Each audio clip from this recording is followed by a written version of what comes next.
Pakistani studies को अब हम इसके तारुफ के आगे साथ बढ़ते हैं कि पाकिस्तानी स्टडीज़ एक हिस्ट्री बेस्ड सब्जेक्ट है और इस सब्जेक्ट को हम अपनी अर्ली एजुकेशन से कंटिन्यू कर लेते हैं कि क्लास 1 से लेकर क्लास 8 तक जो सब्जेक्ट हमने पढ़ा था वो सोशल स्टडीज़ का था, जिसमें मुख्तलिफ कॉन्टिनेंट्स और डिफरेंट जोग्राफिकल लोकेशंस को हमने पढ़ा।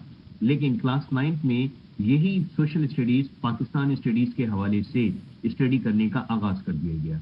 यानी वो सारी बेसिस जो कि हमें सोशल स्टडीज़ की तौर पर दी गई थी, हिस्ट्री, सिविक्स, ज्योग्राफी, अब वो तमाम चीज़ें पाकिस्तान के हवाले से ही स्टडी करनी है। लिहाजा पाकिस्तान स्टडीज़ या हिस्ट्री बेस ये सब्जेक्ट क्लेम करता है history never change, history repeat itself, history grow every day और हिस्ट्री टीचेस अस। ये क्लेम जब हम अडॉप्ट करते हैं तो ये सब्जेक्ट हमारे लिए स्टूडेंट फ्रेंडली हो जाता है और पाकिस्तानी स्टडीज़ का सब्जेक्ट क्योंकि कंपलसरी है, लिहाजा ये सब्जेक्ट हर ग्रुप के स्टूडेंट को अपनी परसेंटेज बेहतर बनाने में मददगार साबित होता है कि एनर्जाइजर है कि इसमें बहुत कम मेहनत के साथ बहुत अच्छी परसेंटेज स्कोर की जा सकती है। कम मेहनत इसलिए कि हिस्ट्री नेवर चेंज है और रिपीट इटसेल्फ है, तो ये आपको मदद देगी। अब इसके पेपर की अंडरस्टैंडिंग और मार्क्स ऑब्टेन करने के तरीक़ेकार को भी हम आगे चलकर डिस्कस।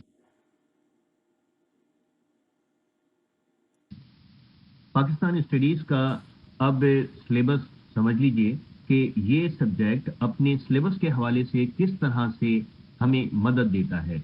हमने जो कुछ अर्ली क्लासेस में पढ़ा था वो सब कुछ आपके पास रिकॉल होने वाला है। याद कीजिए कि पाकिस्तान स्टडीज़ और इसका सिलेबस क्या है। हम pre independent history and post independent history के हवाले से पाकिस्तान स्टडीज़ के सिलेबस को डिवाइड कर लेते हैं। यानी हमारी बुक का एक हिस्सा आज़ादी से पहले की तारीख पर मुश्तमिल है और एक दूसरा हिस्सा आज़ादी के बाद की तारीख पर मुश्तमिल है। तो प्री इंडिपेंडेंट हिस्ट्री का आगाज़ हम इंट्रोडक्टरी टॉपिक से करेंगे जो कि 712 का पीरियड है। यानी सब कॉन्टिनेंट ऑफ इंडिया में इस्लाम की आमद, एडवेंट ऑफ इस्लाम इन सब continent of India, society of India before Islam, impact of Islam on Indian society. यहाँ हमें सब कॉन्टिनेंट ऑफ इंडिया के हवाले से इंपॉर्टेंट इंफॉर्मेशन मिल गई। ये इंफॉर्मेशन हमारे पेपर के हवाले से एमसीक्यूज, शॉर्ट क्वेश्चन और लॉन्ग क्वेश्चन में सपोर्टिव है। इसी तरह से फिर हम वॉर ऑफ इंडिपेंडेंस 1857 और इसके साथ के पीरियड को सिर्फ स्लाइटली डिस्कस करेंगे, बहुत डीप नहीं है, जिसमें सर सैयद अहमद खान, उनकी सोशल सर्विसेज, अलीगढ़ मूवमेंट और उनका दिया हुआ एक बहुत रेवोल्यूशनरी आइडियोलॉजी जिसे हम टू नेशन थ्योरी के हवाले से स्टडी करते हैं, ये हमारे सिलेबस का हिस्सा है। और फिर 1900 से हम अपनी प्री इंडिपेंडेंट हिस्ट्री को पाकिस्तान से लिंक करते हैं कि 1857 में वॉर ऑफ इंडिपेंडेंस हुई और उसके बाद के हालात जिसमें formation of all Indian national Congress है, कांग्रेस का एटीट्यूड है, ये सारी चीज़ें हम जर्नल इंफॉर्मेशन के तौर पे स्टडी करते हैं। और तारीख़ पाकिस्तान को 1905 partition of Bengal, Shimla deputation 1906, formation of all Indian Muslim League 1906 और मिंटो मार्ले रिफॉर्म्स, ये टॉपिक हमारे पास पेपर में एमसीक्यूज या शॉर्ट क्वेश्चन के तौर पे शामिल होगा, लॉन्ग में नहीं होगा।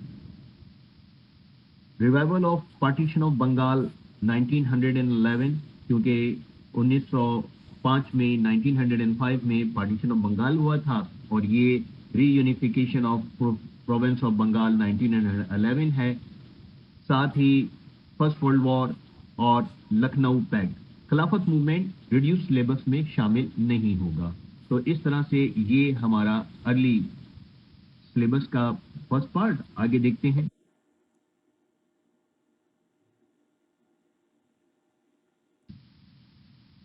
प्री इंडिपेंडेंट हिस्ट्री के हवाले से हम यहाँ 1905 1905 سے اپنی ہسٹری کا آغاز کر چکے. وہاں اب آگے ہندوستان میں برٹش گورنمنٹ کی کانسٹیٹیوشنل ڈیولپمنٹ ایک امپورٹنٹ ٹاپک ہے جو کہ پیپر میں ایم سی کیو شارٹ کویشچن کی شکل میں ڈسکس کی جاتی ہے اور اس کا انڈرسٹینڈ کرنا بے انتہا ضروری ہے کیونکہ یہ انفارمیشن آسان ہے جس میں 1909 منٹو مارلے ریفارمز ہم نے اس سے پہلے ڈسکس کیا. مونٹیگو چیمسفورڈ ریفارمز ہیں.